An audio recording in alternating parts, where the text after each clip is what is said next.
What's up, tribe? Sarah Prager, a non-Jewish, openly queer LGBTQ activist, decides publicly to not light a menorah this year in her New York Times article. Ari Lamm indirectly blasts her and the nation's intellectual elite in a New York Post op-ed. The Daily Wire criticizes the Democrats for tweeting Happy Chanukah. And Alexandria Ocasio-Cortez is named Goya Employee of the Week after a failed boycott, resulting in an increase in sales of 1,000%. I'm JP Katz, and this is the Newsfeed for the Tribe Journal. You cannot write this stuff.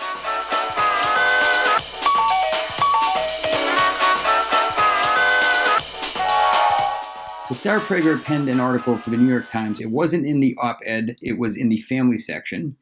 Father's practice was only during the Jewish holiday season. He didn't celebrate Passover or Rosh Hashanah or any other Jewish holiday as a family. So she's not celebrating. She doesn't come across as like celebrating her lack of connection. She actually sounds a little bit sad about it. Towards the end, it starts to get a little bit, not confrontational, but if you're Jewish, this would probably rub you the wrong way. Let's see.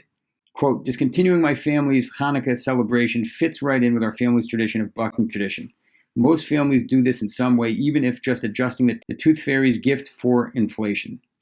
As a queer person, I know my kids will grow up alongside other children whose families created their own way of doing things because the old way hurt or didn't fit. Then she continues, Pride in June is my favorite holiday, but this year, the first as our completed family of four, we couldn't go to a parade. I missed that much more than any holiday rooted in a religion that isn't mine. She continues, I hope that the balloons, floats, and rainbows that typically mark its celebration will be a special part of my children's memories as they grow, and that they anticipate our invented Pride Fairies gifts as much as the Easter bunnies. An educated Jew who really appreciates the holiday of Hanukkah, this is going to rub them the wrong way. Hanukkah is about religious freedom. It's about the Jews fighting off the persecutors, fighting off the oppressing government, trying to oppress and remove their unique Jewish identity, not allowing them to practice religious freedom. So the issue here, from the way I see it, is that she's sort of making it this or that without really giving an accurate or any explanation for Hanukkah. She's basically saying Hanukkah is going to be left on the wayside. Her own personal story, nothing wrong with that, you know. But to not give it justice, certainly I think we can have a sensitivity to Jewish people who would feel upset about that, especially given the nature of this particular holiday. It's about religious freedom. It's about practicing worshiping God in a free way, free from oppression. Her last closing paragraph is essentially the nails on the chalkboard. Let's see. This strange and unpredictable year has made me yearn for routine, but it's also helped me gain clarity. I see that forcing a tradition just because it was part of my childhood is not what my kids need. Now here it is, wait for it, brace yourself. They need love and connection, no menorah required. So that sentence in particular is a little bit offensive, and I'll tell you why. Because it's sort of pegging, even though it's like subtle and it may not be intentional, they need love and connection, no menorah required. It sounds like all those Jewish people who are practicing Hanukkah required the menorah in order to feel love and connection. And I think that was I think she misspoke there. And based on what we're about to hear, I think she would probably agree with that. She did not mean offense. I think this is genuinely a person who is an openly queer LGBTQ activist who is trying to add her perspective into the narrative, into the discussion in the United States cultural discussions. And so I think that that's where she's coming from. She's probably coming from a good place like that, where she's just genuinely trying to be heard. And but to peg it against the menorah, I think is where she probably might have met some backlash, which we're going to see in a moment. So I was fascinated by this. I reached out to Sarah. I asked her if she would jump on a Zoom with me. She writes back, my full discussion about my Hanukkah essays here, and it's in a medium.com article. I understand that you are reaching out with good intentions, but I am not engaging in any one-on-one group discussions about this. Too many dozens have asked for me to participate, and I have responded on Medium to all I have to say. thank you for the invitation, and I wish you well. All the best, Sarah. People are coming down on her, trying to really give her a piece of their mind or just educate her at their feelings about her article. So one in particular was a New York Post op-ed, an incidental shtoch at her article. Let's take a look. Ari Lam wrote, "Why the cultural elite truly despises Hanukkah." So here's this opening sentence. "Our cultural elite's least favorite Jewish holidays has arrived." Hanukkah, of course. Why did Hanukkah irk everyone from the late Christopher Hitchens, who memorably derided it as a celebration of tribal Jewish backwardness, to author Sarah Prager, who took to the pages of the New York Times recently to explain that she won't be teaching her kids about it? Well, because Hanukkah is about as out of step with a contemporary elite consensus as any religious tradition can be. If you haven't read Ari, he's very, very articulate. This is a really impressive article in many ways. And he goes through to explain to the reader what is Hanukkah, why it's unique, and why it sort of may rub the intellectual elite, whoever they are. I have no idea. His expertise is American history, so he's coming to explain how Hanukkah applies to American history, but he couldn't help but to call her out on that. And here's the reason why I'm bringing this up. Not because I like gossip. I don't like gossip. But the hyperlink to her article, I think, gave her probably more publicity than she cared to have. And I think that the New York Times and the New York Post now are the only two periodicals that are probably benefiting from this. Neither Sarah Prager nor Ari Lam are benefiting other than the publicity, both negative and positive, that they're getting for putting their necks on the line here and writing. But the New York Post certainly has a number of advertisements, and so does the New York Times, on the pages that people are reading. So if you're going to, for example, Google these articles to check out the dirt, so then you'll see that there are advertisements on the sides where they're making their money. That's how the New York Times makes money. So what we have here is a polarization. We have a polarized conversation that speaks to different groups, and the different groups respond in a very tribal way. And this is not good. This is something, that's the issue that we have, is that people are literally, cross-sectioning the demographics for their own political gain. And this is nothing new. We saw it all throughout the election. This is politics. This is public opinion and winning public opinion. But what we can do is call it out when we see it and maybe not feed the beast. Let's go back to Sarah. Her response, I thought, was pretty stand-upish, and I'll let you be the judge. She says in her essay, essentially apologizing. First, I do want to apologize for the hurt I caused. She right away establishes, I'm sorry. She says, I have heard you, and it was not my intent. And she explains that she's a freelancer writer who writes about coming out at National Coming Out Day, motherhood on Mother's Day, and so on. And so when looking for essay ideas, I realized I had a story to tell at Hanukkah. So she's just a person who grew up in America. Her father's Jewish, her mother is not. She's told she's not Jewish. She has very little, if any, connection to the ritual aspect of Hanukkah and, from a religious perspective. And so she's just essentially, explaining her experience. She says, my experience is not uncommon, and my essays resonate with many who are also grasping with the secularization of culture, parenting choices around religion, and longing for a connection to an identity that wasn't fully passed down to them, extended family politics and more. She says it does reflect a larger trend of how more and more people are not religious, and I imagine that's part of what made it of interest to publish. Now, the truth is going to various studies, it does look like God is on the upswing nowadays, especially with Corona and everything. People are seeking.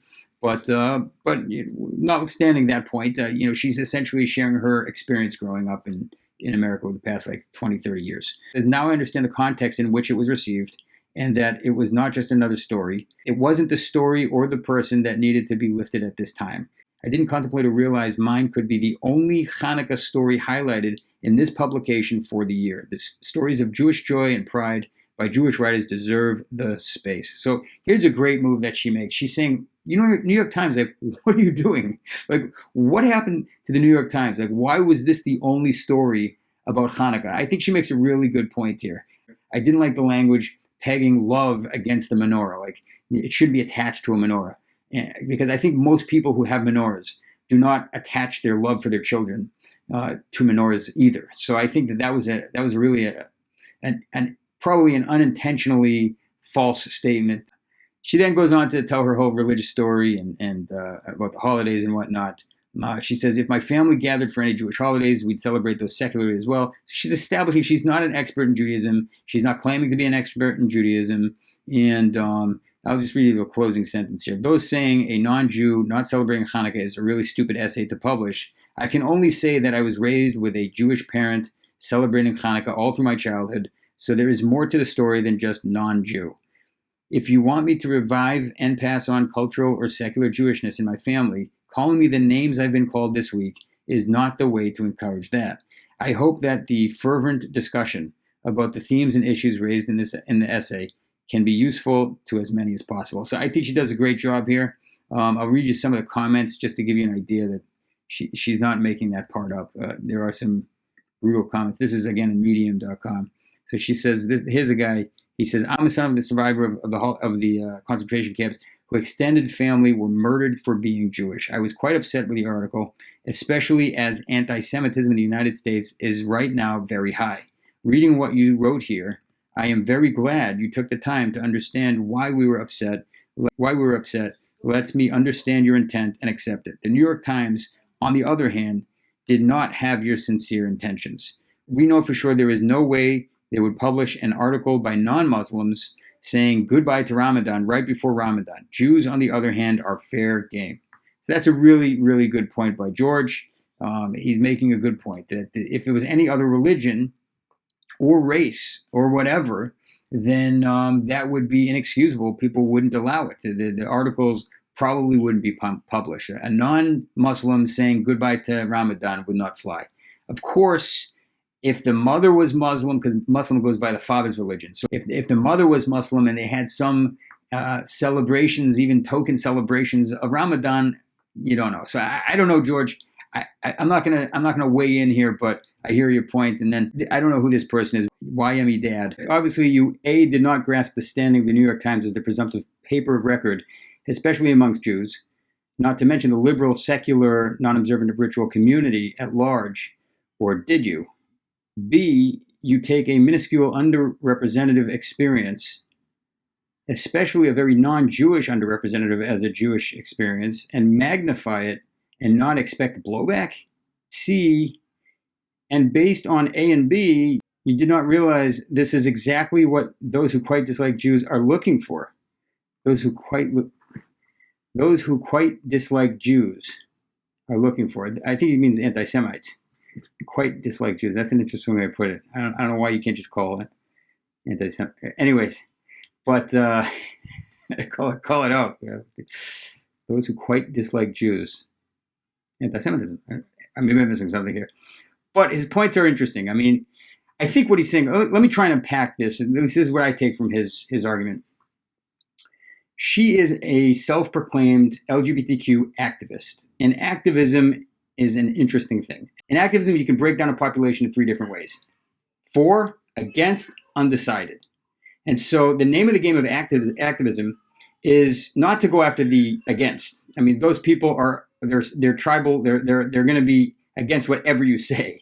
No matter what you say, no matter how you say it, it's very difficult to imagine them jumping ship into the for.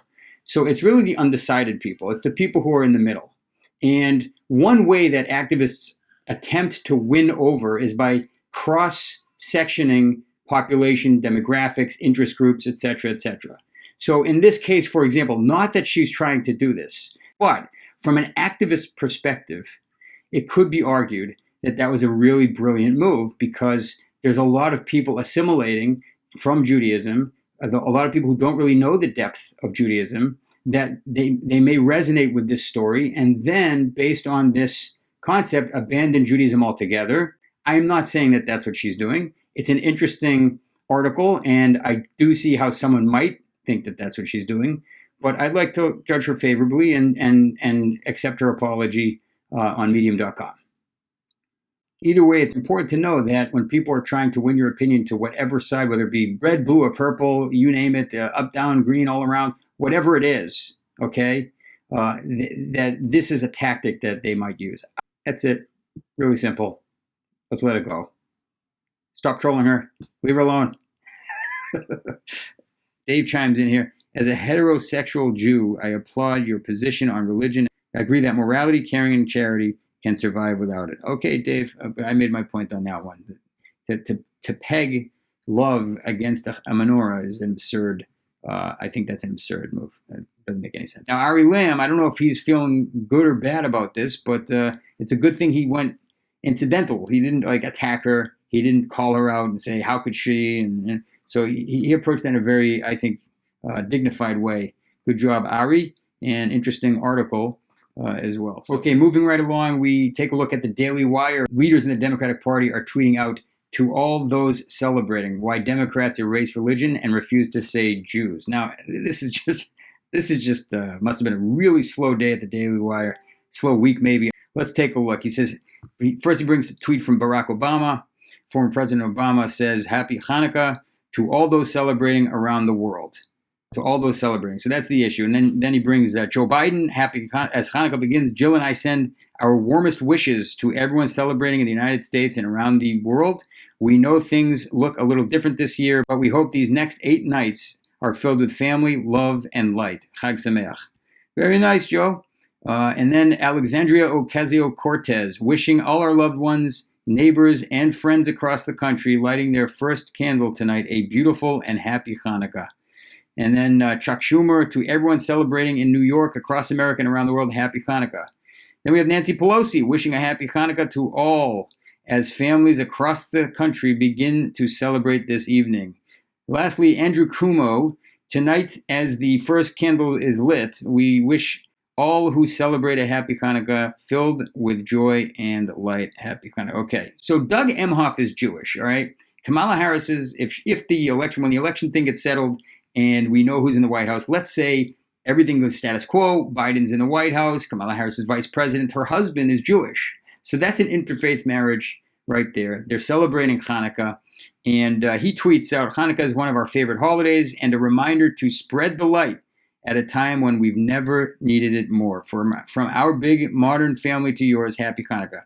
So check out this video. I hope you don't mind. I'm going to play the full video. Hey everybody, we're here to talk about one of our favorite holidays in our big modern family. Hanukkah. And why do you love Hanukkah? I love Hanukkah because it really is about the light and bringing light where there has been darkness. And there is so much work to be done in the world to bring light. And it is a celebration of always Tikkun Olam, which is about fighting for justice and fighting for the dignity of all people. And it's about rededication. And it's about joy. And it's about joy. And it's about spreading joy around the world and sharing it with your family and your friends and your neighbors and your community. That's important right now. So that's what we are doing, is to wish everyone a happy Hanukkah. And to your family from ours, we wish you all the best. So he explains, Tikkun Olam is Hebrew for repair the world and is interpreted in several ways. For some, it relates to the rejection of idolatry. For others, it relates to the pursuit of justice in the context of qualities valued by God. God, another religion's word ignored by the left. I think he's making a mountain out of a molehill here. But the point is an interesting point, not necessarily against the Democratic Party. Tikkun Olam is something that the Reform and Conservative maybe, but for sure the Reform, Tikkun Olam is like the platform. It's essentially synonymous in the Reform movement as social justice.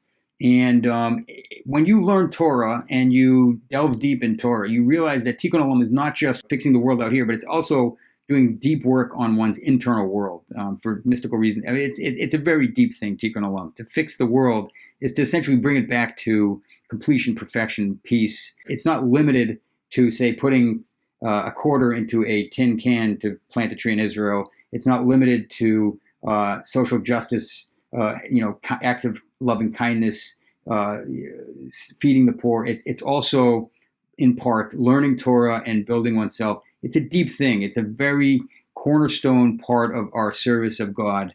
It is very interesting to point out the role of God in Tikkun Olam. Social justice is important, right?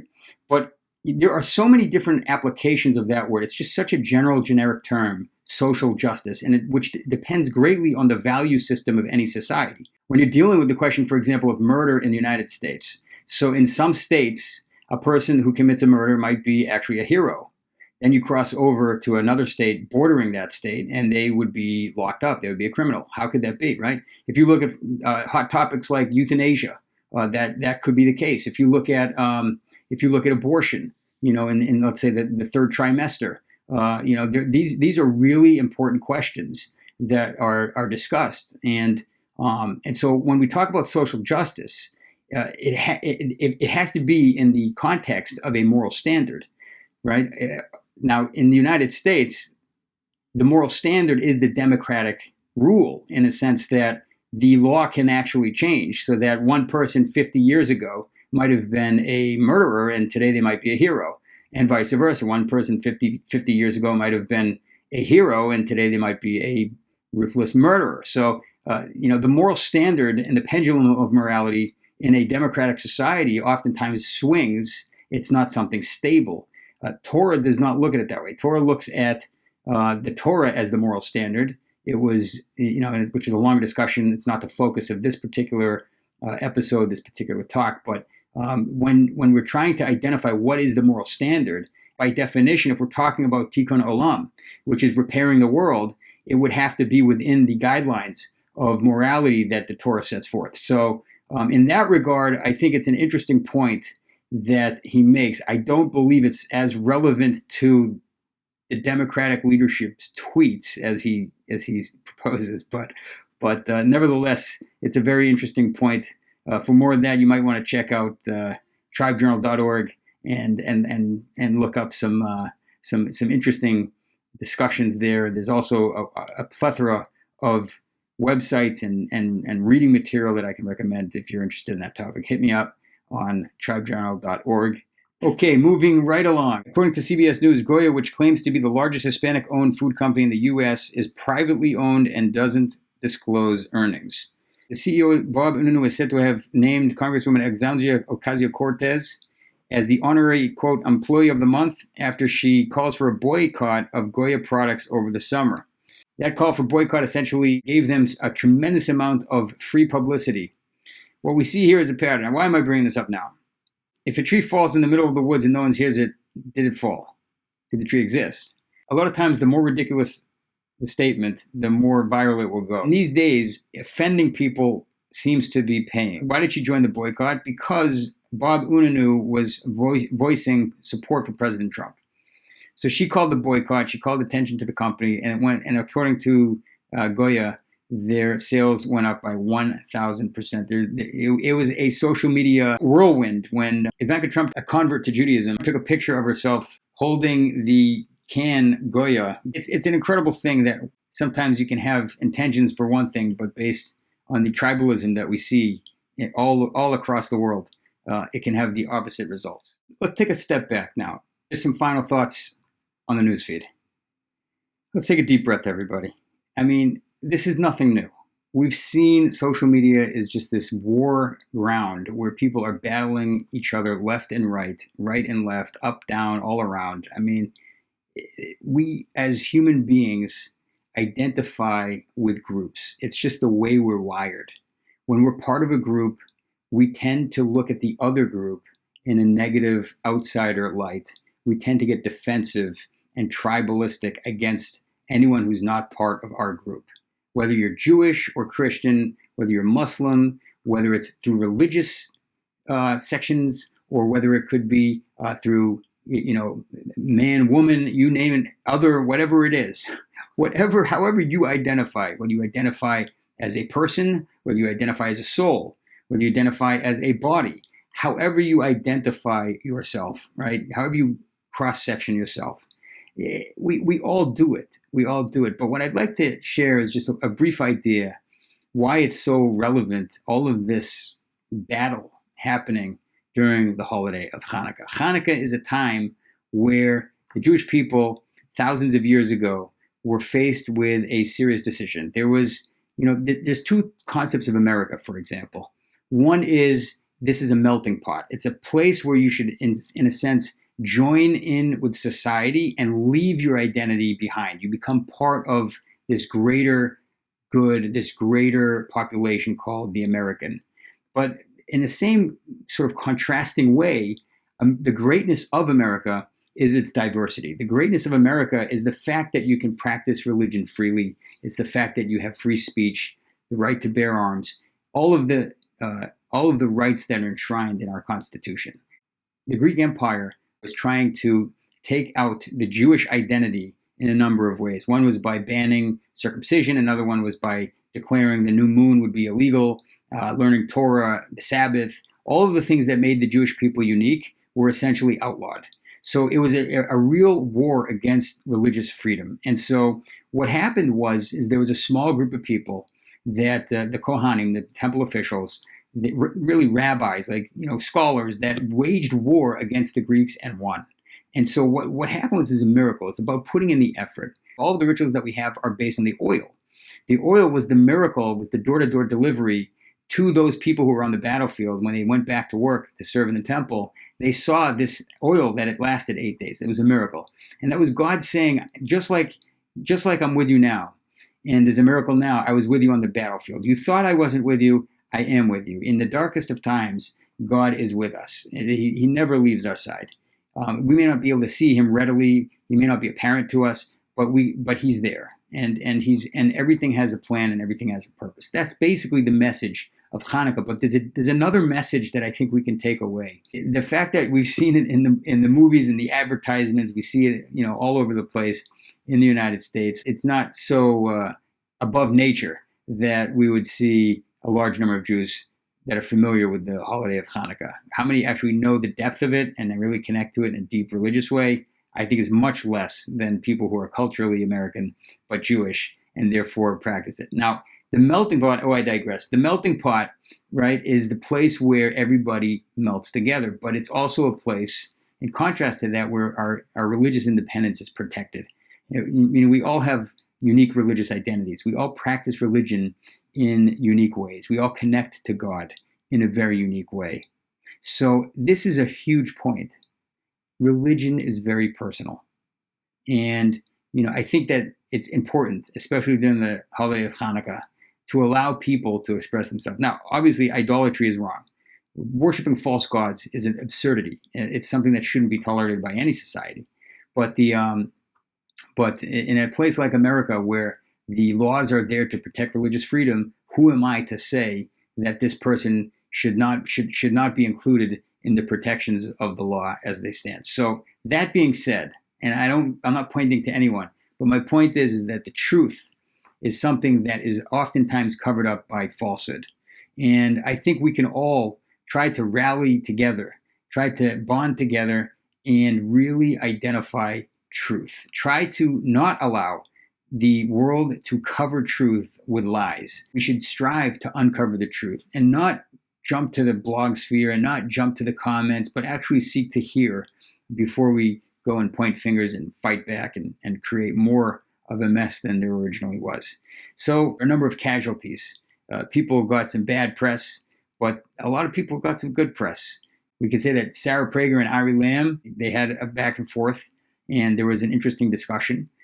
We have the Daily Wire pointing out something that the Democrats probably didn't even realize they were doing, but by saying, to all those who are celebrating, obviously, if you have a spouse who is not Jewish, then you want to be sensitive to that person as well. Like Kamala Harris, who is not Jewish, maybe you do want to say to all those who are celebrating, right? She's not Jewish. So to say to all the Jewish people, Happy Chanukah, would probably make her feel alienated. And lastly, Alexandria Ocasio-Cortez, who basically did pretty good for the company Goya by declaring a boycott. It's a boycott gone bad, or good, however you look at it. That people are, when you make a boycott and you call attention to something, it has to be calculated. You have to really think through, what are you trying to accomplish? Sometimes it's better to let it go and do nothing than to stir the pot and make more of a mess than there already was. I'm JP Katz. This is the Newsfeed on tribejournal.org. Thank you for watching. We'll see you next time. Happy Chanukah.